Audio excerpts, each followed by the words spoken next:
disappointing end to the season, wasn't it? Yeah, you thought they'd at least win one game. They wouldn't get swept by Terry Francona and the Indians.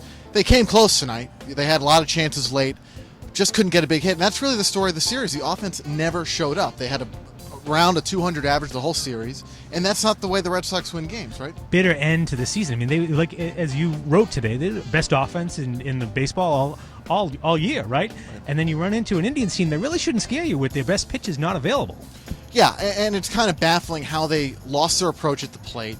You know, it is just 3 games, right? But this is what you play for all season, and for them to kind of come out of themselves, and that's what they talked about on the workout day, right before the series started, was go back to being Red Sox, go back to playing the type of baseball they know, and for them, that's working counts and working pitchers, and it's just a tough way to see David Ortiz go. Well, and that was the theme of the night. We saw David Ortiz. He was right out there on the mound. The fans saluted him. They chanted his name. He won so many games here. He won them with his bat. It was so odd to see him really rendered ineffective in this series. Yeah, I think in terms of how he could go out, at least he got a walk. He didn't make out in that big situation at the end. You saw him clapping his hands, trying to get the crowd into it. You saw the crowd at the end of the game once it was over, standing there cheering for him, waiting for him to come back out.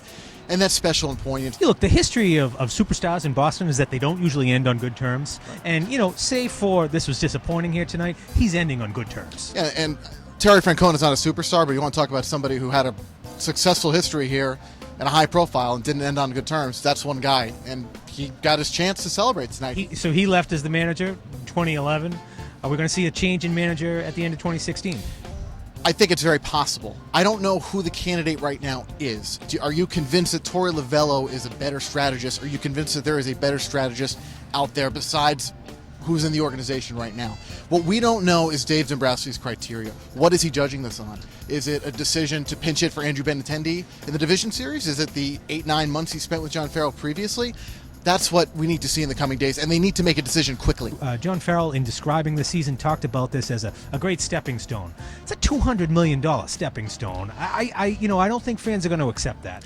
Yeah, it's going to be hard to swallow, and he even acknowledged it when he said it, that people aren't going to want to hear it right now that we are AL East champions. There is a level of perspective there.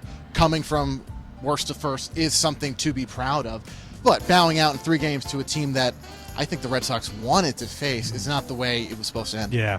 Well, look, the season's over, but the work is not. There's locker room clean-out day coming up here, and Evan, Jason, Mike Silverman, Steve Buckley, they're going to cover it all and all through the off-season for us.